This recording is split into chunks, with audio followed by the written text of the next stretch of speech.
Doctor ভগৱন্তন সমাচাৰক তেখেতৰ বক্তব্য আগবঢ়াবলৈ অনুৰোধ কৰিছোঁ। ধন্যবাদ বৰা। মাননীয় উপাচাৰ্য মহোদয়, আজি আমাৰ ইয়াত উপস্থিত থকা আমাৰ সহকৰ্মীবৃন্দ আৰু নতুনকৈ আমাৰ নামভৰ্তি কৰা শিক্ষাৰ্থীসকল, পৰীক্ষা এটা ডাঙৰ পাঠ। আপোনালোকৰ ডিগ্ৰী লোৱা আৰু পঢ়াৰ মাজত পৰীক্ষাটোৱে ৰখি আছে। পৰীক্ষাটো ভালকে দি ডিগ্ৰী ল'ব লাগে, এই বিষয়ে ভালকে কৈছে। মই আপোনালোকক কেইটামান স্পেচিফিক ইনফৰমেশ্যন দিব বিচাৰোঁ পৰীক্ষা সংক্ৰান্তীয়। প্ৰথমটো পাৰ্টটো অলৰেডি ক'লে যে আমাৰ ফৰ্মেটিভ এছেছমেণ্ট, প্ৰফেচাৰ জয়দীপ বৰাই অলপমানকৈ কৈছে। ফৰ্মেটিভ এছেছমেণ্ট, এইটোত আপোনালোকৰ এছাইনমেণ্টবিলাক আপলোড কৰিব আৰু এছাইনমেণ্টবিলাকৰ এটা লাষ্ট ডেট আছে, ডেটৰ ভিতৰত জমা দিব। জমা দিওঁতে আমাৰ ছাজেশ্যন, তাৰ তলত এখন ৰিচিপ্ট থাকে, ৰিচিপ্টখন আপোনালোকে কোঅৰ্ডিনেটৰৰ পৰা ৰিচিপ্টখন লৈ পেলাই জমা দিব। বহু ক্ষেত্ৰত এনেকুৱা হয় যে আপোনালোকে জমা দিলে কিন্তু আমাৰ ইয়াত মাৰ্কছ জমা নহয়। মাৰ্কছ জমা নহ'লে আপোনালোকৰ ক্লেইমটো নাকাটিব যদিহে আপোনালোকে নিজৰ জমা দিয়া ৰিচিপ্টখন নাৰাখে। কাৰণ পিছত কোঅৰ্ডিনেটৰে নাই পোৱা বুলি ক'লে আপোনালোকে একো ক'ব নোৱাৰিব পাৰে। গতিকে ৰিচিপ্টখন জমা ল'ব, নিজৰ ভাষাত লিখিব। ফৰ্মেটিভ এছেছমেণ্টটো, এছাইনমেণ্টটো কিতাপৰ পৰা কপি কৰিবলৈ দিয়া হোৱা নাই। একচুৱেলি সেইখনৰ পিছত এটা ফিডবেক ল'ব লাগে। এই এছাইনমেণ্টৰ মাৰ্কছটো আমাৰ পৰ্টেলত আহিব।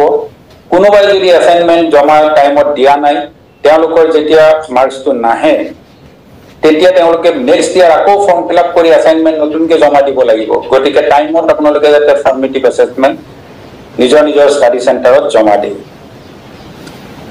নেক্সট পাৰ্টটো হৈছে সামেটিভ এছেছমেণ্ট, যিটো আপোনালোকৰ এক্সাম হয়। আমাৰ এক্সামবিলাক কনভেনশ্যনেল এক্সামতকৈও অলপ বেছি মনিটৰত হিচাপত পৰীক্ষা অনুষ্ঠিত কৰা হয়। কাৰণ এইটো UGCৰ নিৰ্দেশনা আছে, আমাৰ প্ৰতিটো পৰীক্ষা CCTVৰ ফুটেজৰ আণ্ডাৰত হয়। গতিকে আপোনালোকে য'তেই পৰীক্ষা দিয়ক, সদায় CCTV কেমেৰাৰ তলত দিব লাগিব। আপোনালোকৰ লগত কোনো ধৰণৰ কপি বা মোবাইল বা এনেধৰণৰ বস্তু পালে লগে লগে এক্সপালশ্যন হয়। এইটো নাভাবিব যে আপোনালোকক কোনোবা এটা চেণ্টাৰত এক্সপেল হোৱা নাই কাৰণে আপোনালোকে ভাবি নল'ব যে এইটো হয়তো কৰিব পাৰি। কাৰণ আমাৰ যেতিয়াই আমাৰ এই মই ধৰিব আপোনালোকে ছেকেণ্ড টাইম কোনো ধৰণৰ চান্স দিয়া নহয়, এক্সপালশ্যন কম্পালচৰি। আমাৰ পৰীক্ষাবিলাক 6 মাহত হয় যদিও আপোনালোকৰ ছেকেণ্ড চাইকেলটোৰ সুবিধাৰ কাৰণে আমি পৰীক্ষা, প্ৰথমকেইটা পৰীক্ষা 4 মাহতে পাতিম। কাৰণ আমাৰ 3 মাহ ধৰি এডমিশ্যন হ'ল, জানুৱাৰীৰ পৰা মাৰ্চলৈ। গতিকে পৰীক্ষাটো আপোনালোকৰ প্ৰায় জুলাই মানতে হ'ব। এতিয়াৰ পৰা প্ৰিপেয়াৰ হ'ব। যিবিলাকে আপোনালোকে যেতিয়া এতিয়া নতুনকৈ নাম লিখিছে, বেকৰ কথা অহা নাই, গতিকে আপোনালোকে পৰীক্ষাৰ কাৰণে বেলেগকৈ ফৰ্ম ফিল আপ কৰিব নালাগে। তাৰ কাৰণে কোনো কুৱেশ্যন নকৰিব। এডমিশ্যন হৈ যোৱাৰ লগে লগে পৰীক্ষাৰ আগে আগে আপোনালোকৰ ৱেবছাইটত নিজৰ নিজৰ এডমিট কাৰ্ড পাই যাব, নিজে ডাউনলোড কৰি ল'ব পাৰিব। গতিকে পৰীক্ষা দিবলৈ আপোনালোকৰ ষ্টাডি চেণ্টাৰটোৱে পৰীক্ষাৰ চেণ্টাৰ নহ'বও পাৰে।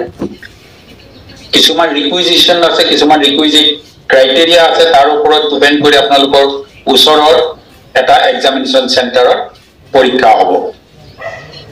আৰু পৰীক্ষাৰ তৃতীয় পাৰ্টটো হ'ল প্ৰেক্টিকেল বা প্ৰজেক্ট। যেতিয়া আহিব আপোনালোক কিছুমানৰ হয়তো ফাৰ্ষ্ট ছেমিষ্টাৰৰ পৰাই আৰম্ভ হ'ব কম্পিউটাৰ থকা লাৰ্ণাৰৰ, বহুতৰ ছেকেণ্ড, থাৰ্ড, ফ'ৰ্থ, ফিফ্থত বেলেগ বেলেগ ধৰণৰ পৰীক্ষা হ'ব।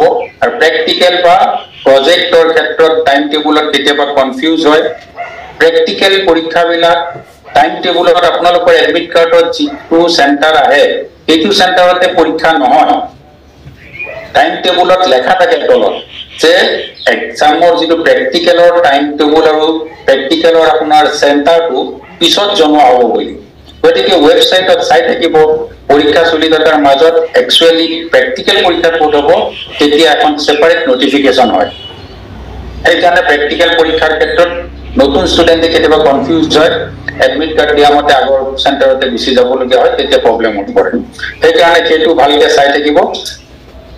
আপোনালোকে পৰীক্ষাৰ কাৰণে ফৰ্ম ফিল আপ বা ফিজ দিব নালাগে। যেতিয়া পিছত আহিব, বেকৰ কথা আহিব, তেতিয়াহে আপোনালোকৰ পৰীক্ষাৰ ফৰ্ম ফিল আপৰ যিখন নটিচ দিয়া হয়, সেইখন আমি অকল বেক ফৰ লাৰ্ণাৰৰ কাৰণে দিওঁ আৰু তেতিয়া আপোনালোকে পিছত ৰিমাইণ্ড মনত ৰাখিব ফাৰ্ষ্ট ছেমিষ্টাৰত বেক থাকিলে থাৰ্ড ছেমিষ্টাৰৰ সময়ত আপোনালোকে যেতিয়া দিব ফৰ্ম ফিল আপ কৰিব একো নালাগে অনলাইনৰ যিটো পোৰ্টেলত ফিজ দিয়াৰ লগে লগে আপোনালোকৰ ফৰ্ম ফিল আপ সাবমিশন হৈ যায় আমাৰ পৰীক্ষাৰ ট্ৰান্সপাৰেন্সিৰ কাৰণে তিনিটা ব্যৱস্থা আছে পৰীক্ষা আমি যেনেকৈ কোৱালিটি মেইনটেইন কৰি পৰীক্ষা পাতো ইভালুৱেচন কোৱালিটি হিচাপতে মেইনটেইন কৰা হয় আৰু তাৰ পিছত আপোনালোকৰ মাজত ট্ৰান্সপাৰেন্সিৰ কাৰণে ৰিচেক ৰিইভালুৱেচন আৰু ফটোকপিৰ ব্যৱস্থা আছে আপোনালোকে পৰীক্ষা দি মনত ভাবি আছে যে খুব ভাল হৈছে কিন্তু পৰীক্ষাত আপোনালোকৰ আশা কৰা মতে নম্বৰ নাপালে ৰিচেকৰ কাৰণে প্ৰথম এপ্লাই কৰিব লাগিব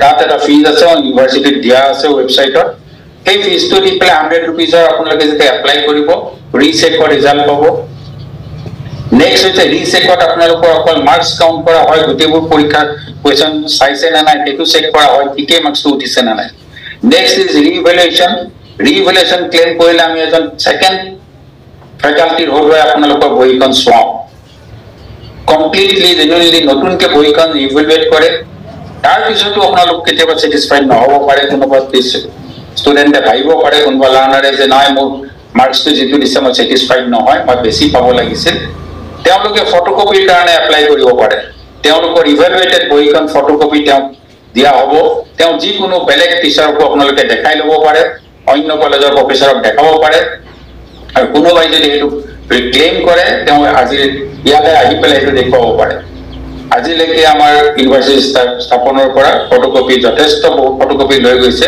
এতিয়ালৈকে কোনো তেনেকুৱা ক্লেইম অহা নাই কিন্তু আপোনালোকৰ এইটো সুবিধা আছে ট্ৰান্সপাৰেন্সি আপোনালোকে ফটোকপিও নিজৰ বহি চাব পাৰে